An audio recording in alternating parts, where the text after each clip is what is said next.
remember we had this exercise one time when I was in elementary school, and it was like, if you were like the opposite gender, what like name would you pick? And I remember picking the name Chris because it was like, it could be a girl name, but it really sounds like a boy name. Like that was my rationalization of that. You know, people are like, are you a boy or a girl? And for me, the answer was, it was simple. If I have to choose between the two, then I choose boy. But it's like, oh, you don't like get the choice. And that was it. You know, as I got older, it was like, we really need you to be in the women's clothes. Like, this is how we want to market you. And I did it, because I was like such a people pleaser, and I still am. I was like, oh, I just want to do what makes everyone happy, and then at the end of the day, if I'm skating, like, okay, cool. Even the name, like Lacey Baker, they're like, oh, that's like such a marketable name. Like, then the fucking blonde hair and shit, you know, it's like, dude, fuck, I'm fucked. I'm fucking fucked. All the things that people were like celebrating about me were the things that I was just like, this is not even me.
I was born in Southern California, and then I grew up in Covina. And my mom and dad met in detox. They were both trying to get sober, so that's where I was conceived. They didn't end up staying together. This is what my mom told me, that they were planning to go to rehab together and get sober and like be together and whatever. But then they didn't let my dad in to the rehab because he was self-harming. I guess he was a cutter or something. So then they ended up like not being together. You know, I was in foster care for a short period of my life, and that's where I discovered skating. I had two foster brothers that both skated a mini ramp, and like I just was like super fascinated and like just being so excited about it and so sure that that's what I wanted to do. From that moment, I've always been skating. You know, I think I was like 2 or 3, 4, I don't know. I like don't know. By the time I think I was 3 years old, me and my sister were both back with my mom. I mean, it could be really easy as like somebody who's like had a really rough life and like has like issues with like substances to have that be like a cop-out if your kids get taken away or something, but she was just like not having that, you know, so she did everything she could to get us back and get her life together and start a career, and I'm really proud of her for that.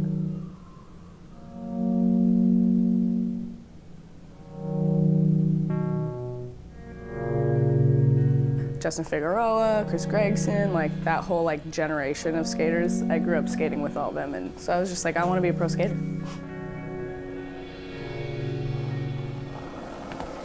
I could just feel a shift coming, like, you know, and I was like 19, I was still in college, and I was like, fuck, like I need to pay rent. It just kind of all like occurred to me that I need to figure something out, and now.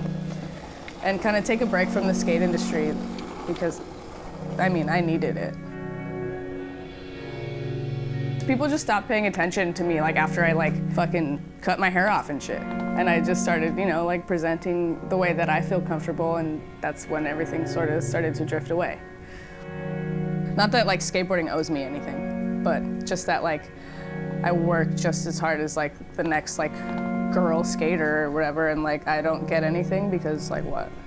Because I'm not like fucking fuckable. That's kind of what it felt like, but to be frank, I don't know, it's like just shitty. Kind of just like got into partying, and you know, it was like working full time, and then it's Friday, and then you're like, hell yeah, I'm gonna go like fucking rage or whatever. And that became the only space where I could go, and like I'm surrounded by queer people, and none of them knew who I was. I'm realizing, you know, like how important it was to like have a space where I could be open like that. But the only way to access that was like through partying. And so that became a toxic thing in my life. Looking in the mirror and seeing something that doesn't really make sense. Dysphoria, just like gender dysphoria, that is like a huge contributor to my depression and anxiety. So like being in therapy to like just find constructive ways to work through the things that I can't change. And I've put in like a lot of work, and I'm gonna deal with it for the rest of my life. You know, if I wanna do the things I love, I need to do the work for my mental health, that's it.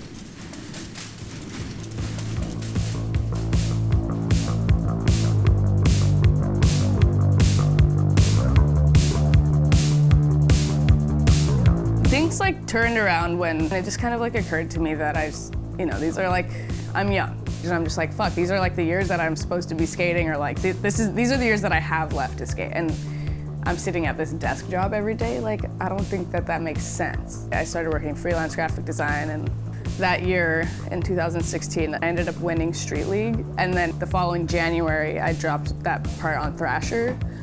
And so then people started realizing like, oh, like, you know, you're still here, you're still doing it, like you're serious about it.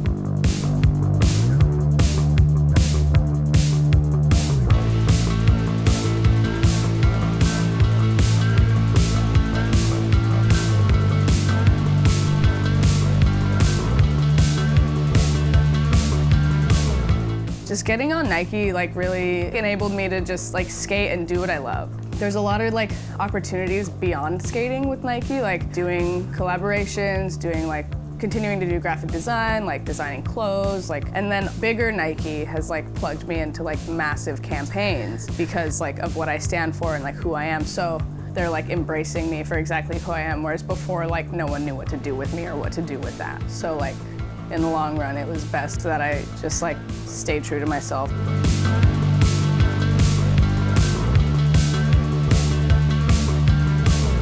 In New York, I just like feel way more alive than whatever experience I was having in LA.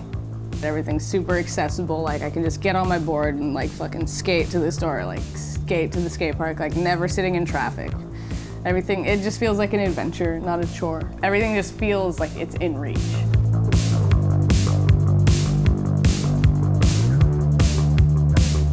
Ultimately, it's like, you know, when you're like not being true to yourself, I think it really has like an effect on your nervous system and like your mental health, like majorly. I'm able to give 100% on my skateboard and like give 100% in like my creativity and like in my relationships, and like it takes work, but it shows. This year is gonna be a fucking good one.